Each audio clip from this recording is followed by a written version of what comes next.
all things work to the good for those who love the Lord and are called according to his purpose. Hi there, you've found why we are Christians. Welcome to this episode. Today we'll be talking to Jennifer de la Fonteijne-Barnett. Hi Jennifer, welcome. So glad you're here. Hi Stephanie, it's good to be here. We're excited to hear your story. You have quite a story, and I know that our viewers are going to get a lot of encouragement from what you have to say and from your life. So why don't we go ahead and get started?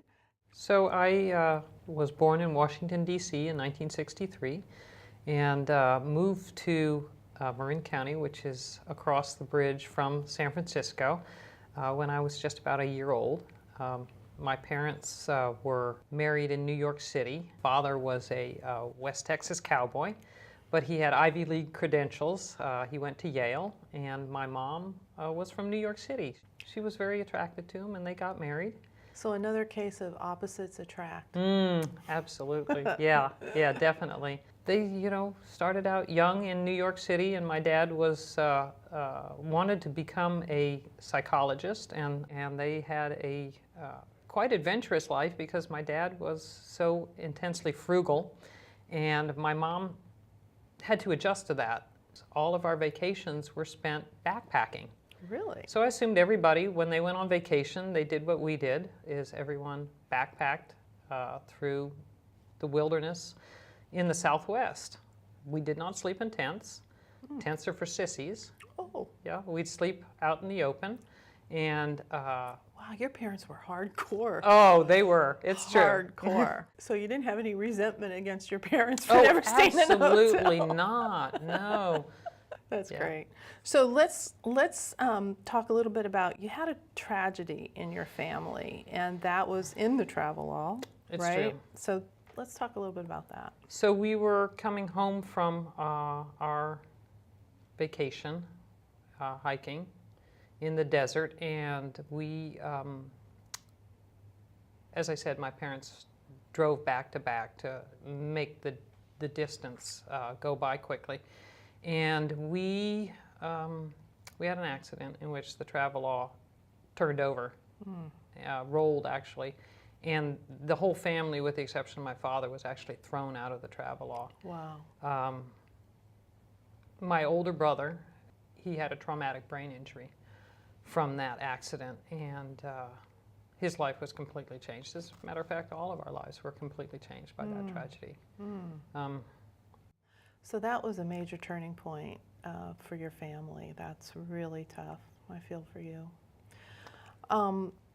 And that must have been a major stress and effect on your parents and their relationship.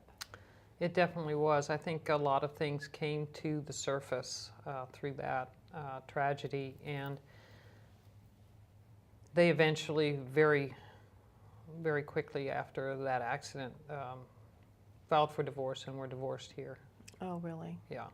Do you remember about how old you were when they filed for divorce, or when they got a divorce? In my mind, I was 8 or 9, one of the two. It's very, it's in that time period. So it was very quickly after the accident, yeah. So that's earth-shattering for a kid. Well, for me, I remember the exact events that took place. My father had said that he was going to take me to the swimming pool in our neighborhood, and that was a real treat because I can't recall ever going just with him to the swimming pools. We always went as a family, and I got to take my dad all by myself. We were going to the swimming pool, and there we were sitting on the bench after swimming by the pool, and he told me that he and my mom had decided to get a divorce. And I wasn't quite sure what a divorce was, because I certainly didn't know anyone at that point in time that had ever had a divorce. And so I knew it was bad. I knew it was something I didn't want. And I reminded him that I had asked him what a divorce was just really recently, and he had just kind of glossed over the question and hadn't really answered it. And I said, but you had told me at that point in time that was not going to happen. That was not an option. And he said, well, things have changed. So, yeah. That is devastating. That is so difficult. I'm sorry. So what happened after that? I lived in Texas for 3 years, and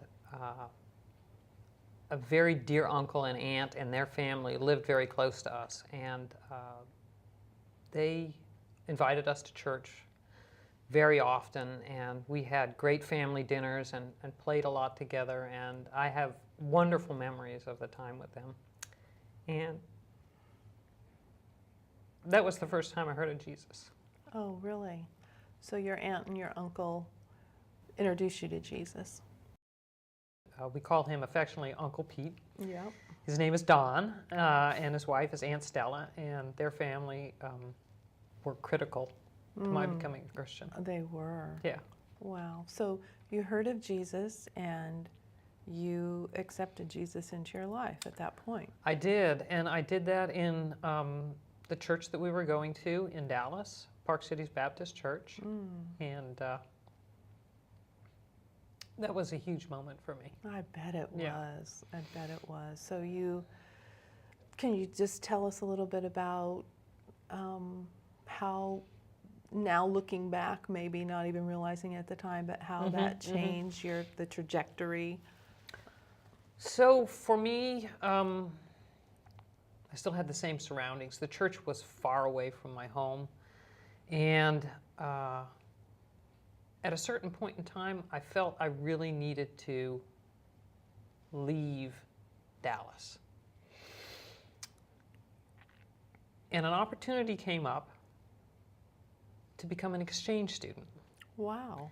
And it was a great opportunity through the Rotary Club in Dallas. And I was taking German classes, and that came about because I was very adamant that I wanted to learn Spanish, and my mother had told me no, I was going to learn German because that was my heritage. And I acquiesced, and there was an opportunity to become an exchange student to Germany. And one of my friends at the high school, Skyline High School, said, we're going to go and we're going to apply for that. And I thought, she's going to get that. I know she's going to get that. Her German's better than mine. And much to my surprise, I was the one who was chosen. Wow. It was a year in Nuremberg, in Germany, and I stayed with the most wonderful people and the most wonderful families, and that year was critical in determining how I developed as an adult after that, because everything after that was based on languages, based on other cultures, investigating other cultures, and because that knowledge really served you later in life in a way that you could have never imagined. I would at never the have time. discovered it. So I have a knack for languages. I learn languages very easily. Usually after I've learned a few sentences, because I'm always very keen on listening. So was this family in Germany Christian? So they were Lutheran, and they did take me to the Lutheran church. So you were, what, about 16 at that point? I was, sweet Okay. 16. Okay, wow. Yeah, So my you sweet- spent, yeah. was that your senior year then that you spent in Germany? It was my senior year, and And- when I came back to Texas, after I spoke German fluently, my written German wasn't fantastic yet, but my German was excellent. I came back, and my high school in in Texas they said I couldn't graduate, Really? that the classes were not enough, and I needed to take Texas history. And I said, well, remember the Alamo, that's enough, isn't it? And they said, no, you really have to take the class. And I said, I don't think so. Because, of course, back in that day, all applications to universities, they just took place through the mail. And Right. I had taken my SAT tests, and I got into a university without ever graduating from high school. Okay. And you graduated UC Berkeley? I did, and I graduated in art history. What type of career did you pursue with this art history degree? That's a great question. So I graduated, I believe it was on a Friday. On the Saturday following, I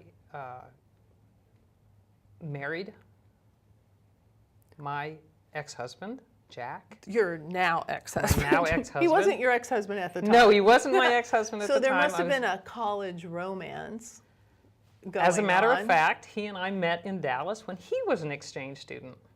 And He was an exchange student in the U.S. Yes, in Dallas, Texas. Wow. From the Netherlands. Oh, wow. Wow. And we were very much in love.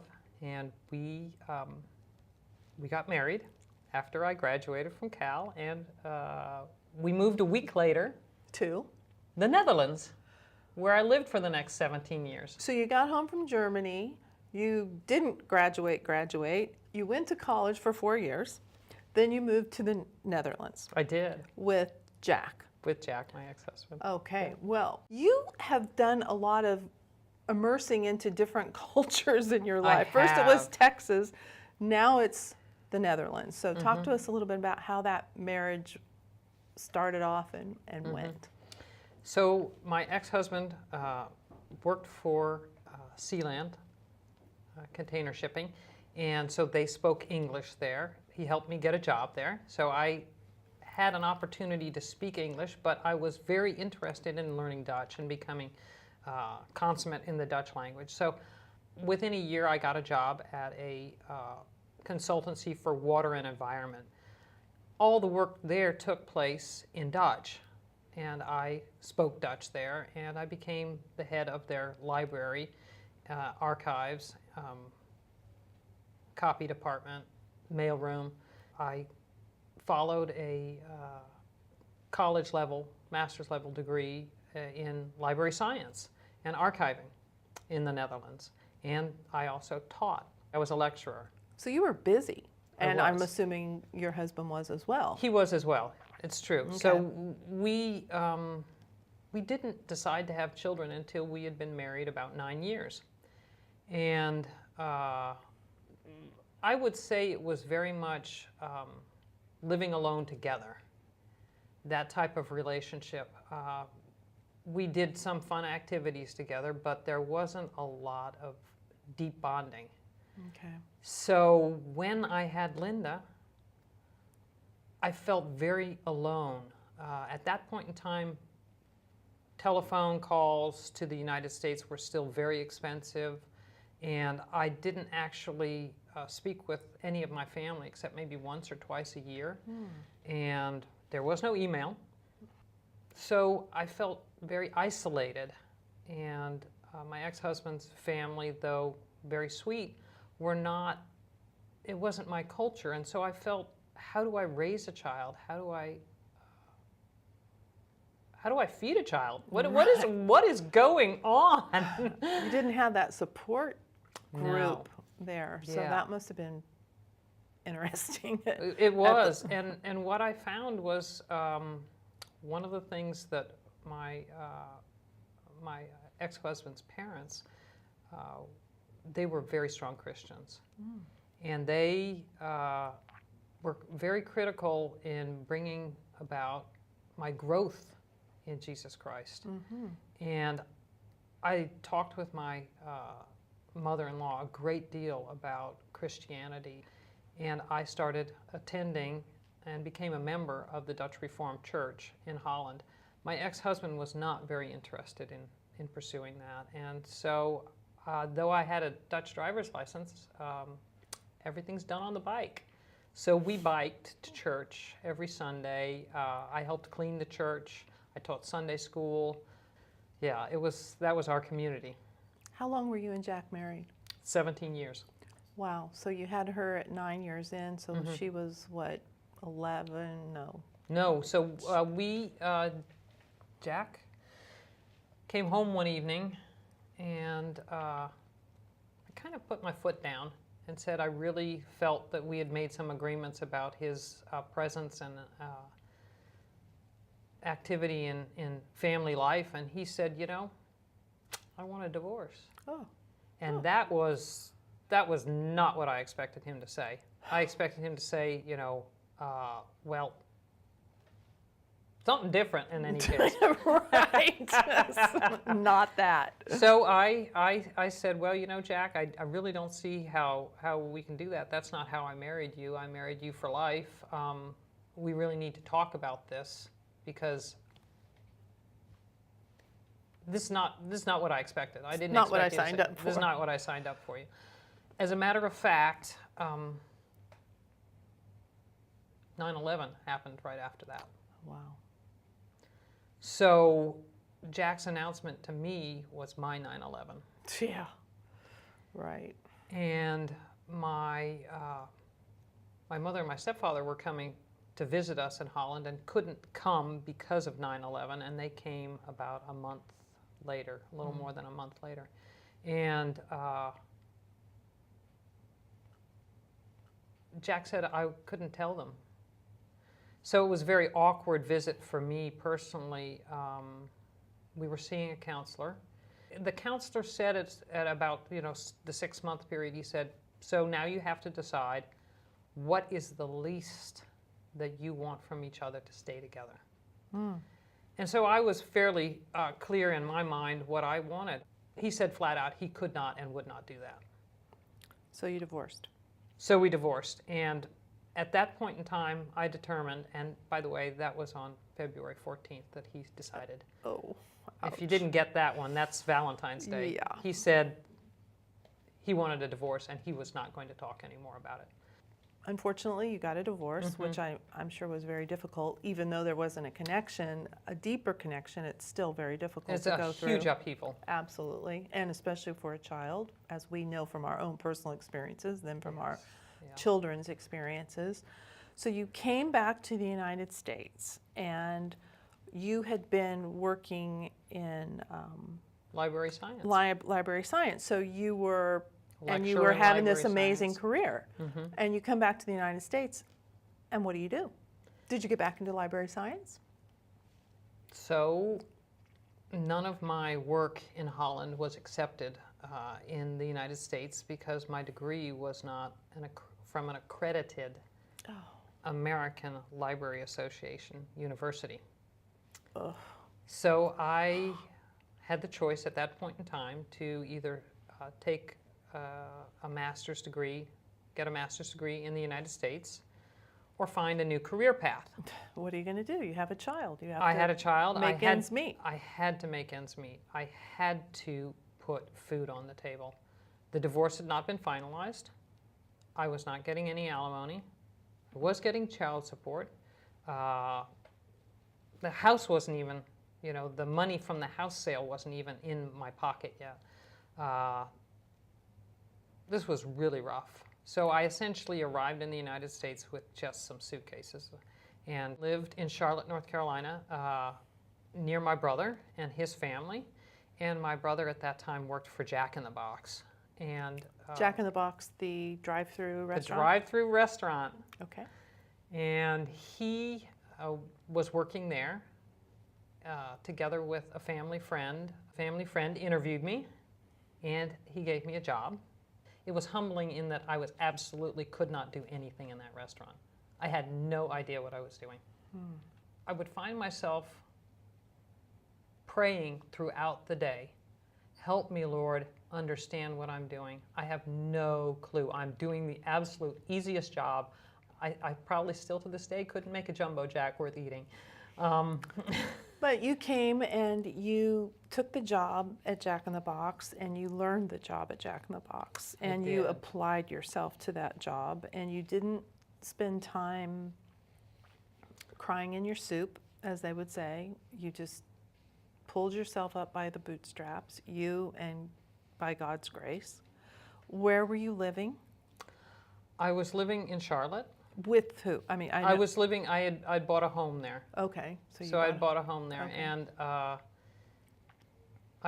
my brother and his family were going to a church in Charlotte, and I started going to that church, and I became a member of it, and going to Bible studies, and just establishing a community of friends, people who supported me, and I still felt isolated because I was so different. And I found that I was drinking a great deal just to shut my mind off to what I felt were huge responsibilities. It was a 24-hour restaurant, 7 days a week, and I was almost always at the restaurant. My daughter slept in the dining room. I worked for Jack in the Box for 2 years. Okay, for 2 years. And at the end of 2 years, I was just cooked. It sounds like it. You started drinking for a way to get relief, but you also started working 24/7, so kind of a Pretty much. workaholism type thing. Yeah. And your life has been filled with so many changes and adjustments. Tell us a little bit about the situation there. I had left Jack in the Box, and I was working for a Christian newspaper. And I went down to the JARS Center. So JARS is part of Wycliffe Bible Translators. And I sat through their video presentation, and I was floored at the similarities that it had with what I saw as a true calling. Living in culture, working towards Bible translation with Native people groups. And so I started to get ready to be a missionary. And after about 4.5 years, I was sent to the Philippines. You and Linda? Linda and I. Wow. And that was a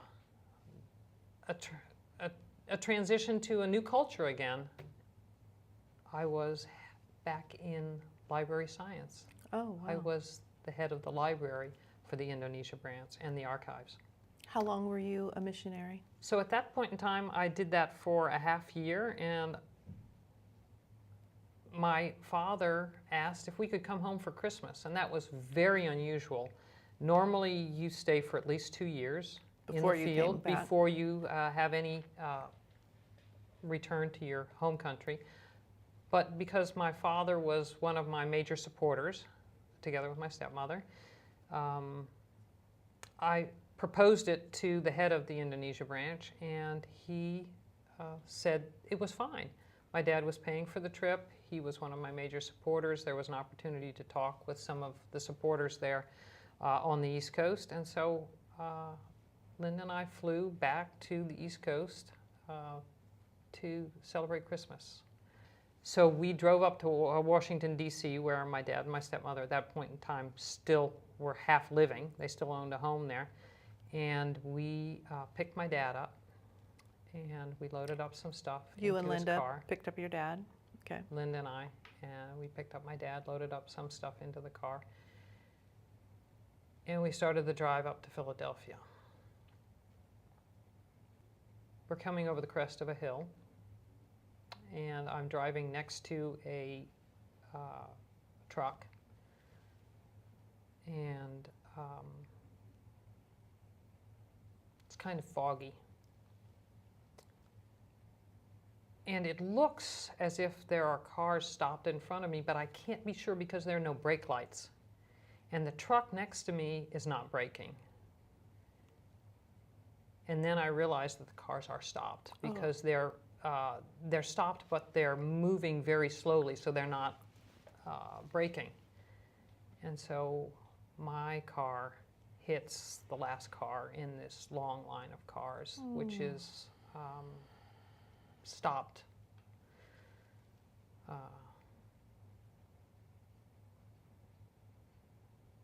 And my dad's killed in that accident. Oh.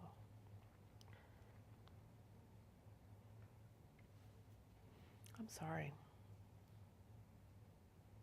Your life has been full of a lot of tragedies, but yet I know you outside of this interview, and you are one of the most delightful and hopeful people that I know. And you're not morose in any way, shape, or form.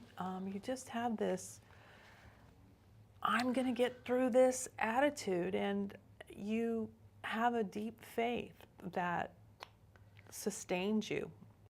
When I was in training camp as a missionary with Wycliffe, we wrote a Bible verse on a stone.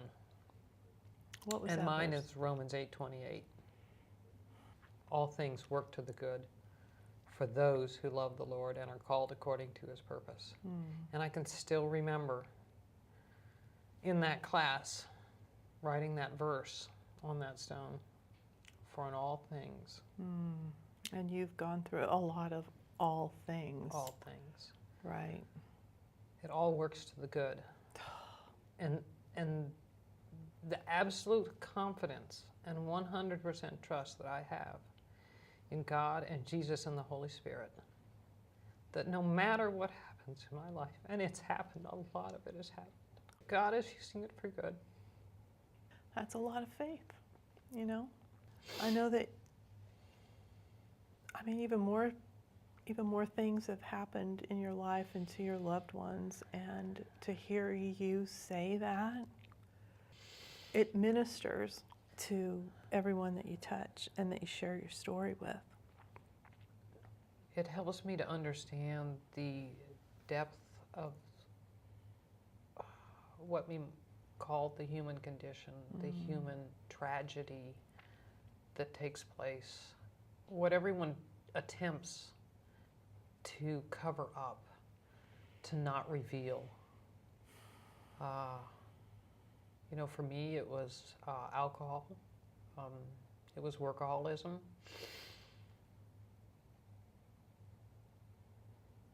Busyness. And yet I am so thankful.